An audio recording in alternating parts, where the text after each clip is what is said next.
Whew, jeez. Okay. Well, welcome to Arizona. It's July 9th right now, and it's freaking hot. It's 108 degrees. Look at this.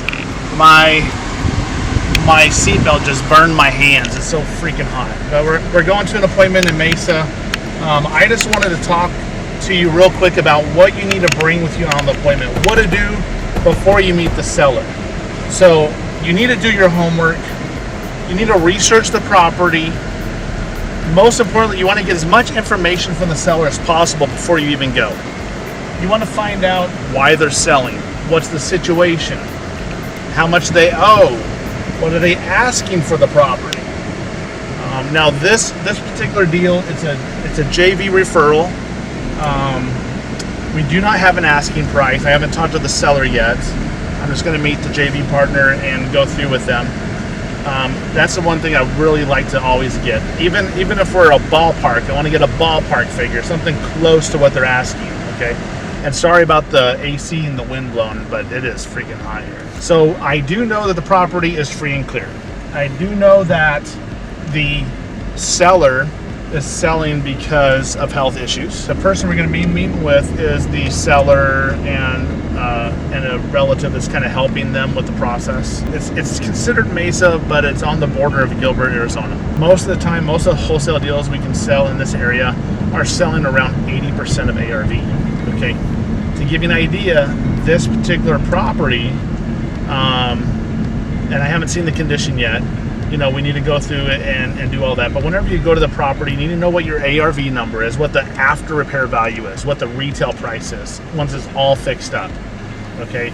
Then you need to figure out an estimation on what the repairs are, but what they're telling you. So right now I'm just using a basic estimation of $15 a square foot. Gives me around $25,000 in repairs or renovations. A lot of times $25,000 on cabinets, flooring, paint, cosmetics, landscaping. That can go pretty quick, so I think it's a fair estimate, and we could probably even go higher depending on the condition of the property. You also need to know what the sold comparables are in the area. And so what I've done is I've went ahead and put my file together. This is what I do before I go on any appointment every single time, is I do my pre-appointment intelligence. I go and research the information. I try to find out what the seller wants, what the situation is, if they have a loan, what kind of loan it is, because I might be able to structure some sort of seller financing deal. But let me show you what we have in the file here, okay, what you need to bring with you. So what I always bring, and I am driving, so I gotta be careful here, I bring 3 lowest comps. So I printed out the 3 lowest comps, and I just, I research it. If you have MLS, awesome, use the MLS. If you have REI Automator or PropStream, use that. Zillow, Redfin, I can find comps pretty much nationwide with a couple of different softwares, and most of them are free. Zillow and Redfin are free, and if you know how to use it correctly, you can really do everything you need to on there. So I use my 3 low comps. If I get the seller to start out at that number at $250, that saves me $10,000, $20,000 right off the bat, okay, maybe even 30. But I need to make sure that they buy in and agree to start with that number, okay? Some of the other information, I also like to also know who the actual owner of the property is, verify the loans. So I did a little property information. I kind of found out what the average days on market are in the area, what the average sale price is, and that's just a little comparative market analysis. That's from the REI Automator or PropStream CMA. You can get this from your MLS. If you don't have access to MLS, see if you can become an assistant to a realtor and get access that way, or just work with a realtor that will send you comps as well. So I do my 3 low comps. I have some information on the property. You can pull information from your own tax records. You just want to make sure you know who the owner of the property is.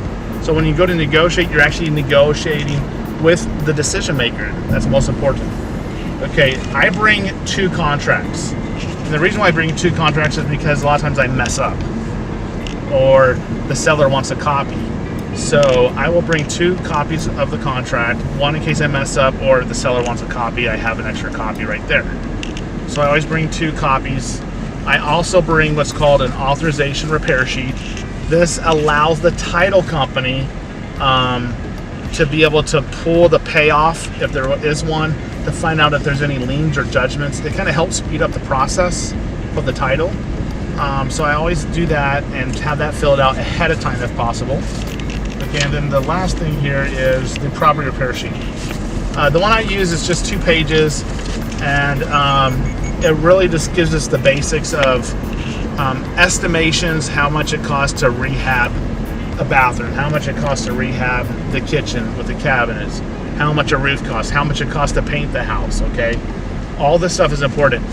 I like to use this on a clipboard with a red ink pen while the seller's looking over my shoulder. I can circle stuff and write big numbers there. So whenever they're looking at this, they know that I'm saying that there's certain price point that's going to come off the price right off the bat. They know that there's renovations that needed. They know that the property's not HGTV ready. It's not one of those fix and flip shows where you go to commercial break and everything's done perfectly. Most of the time, these properties have shag carpeting, old flooring. There's some disrepair. Roof maybe needs some work. Landscaping always needs work. Always needs painting, it seems like. So you can always find things to put on the property repair sheet, and that all is fuel for negotiations to get you a lower price. Remember, we're renovating the house to look like the best house in the neighborhood. We want to make it HGTV ready. We want to be able to sell this house faster than any other house. You want the 5-inch baseboards. You want the new cabinets. You want a new paint job. All those things cost money, so you need to put that on your repair estimate sheet. Some questions that some of you may have is like, well, what do we do whenever a seller has concerns? So I try to narrow it down to what their concerns are. Is there concern about the offer price? Is there concern about the process? Is there concern about me as an individual or the company? And that's called boxing the objection. Try to find out what objections they have and try to figure out how to box that objection so you can know exactly what their concern is. Because maybe it's not the price. Maybe they just don't understand the process. Maybe they've never sold a house before. This is their first time selling a house. So you need to find out what their a real objection is and narrow it down to that. Box that objection. So one of the questions that a lot of my students have is, how do I present the contract? So if you use words like the contract and you have a dun dun dun dun, tone with it right after that, it seems so serious. You just want to make sure that you're talking to them like a friend. You want to have rapport built, and then what you're going to say is, okay, here's the paperwork, and let's just go ahead and complete this, and I fill it all out. I already have them agree to the offer before I even fill out the paperwork. Then I just flip it around and get them to sign on the dotted line. Most people won't even go in for the kill, or most people, whenever they go to get the seller to sign, they almost like stop themselves. They have like a knee-jerk reaction. Well, this is the finish line. You need to get through the finish line to get the deal. So don't be afraid to just ask for the signature. It's really that simple. So before you go on an appointment, remember this. You bring your 3 lowest comps. Okay, you bring 2 copies of the purchase contract. You bring an authorization to release information form. And then you bring your property repair sheet. And then you go in fully stacked, ready to roll. Good luck. Go lock up a deal. Wish me luck. Hope I get this deal. You guys have a great day. See ya.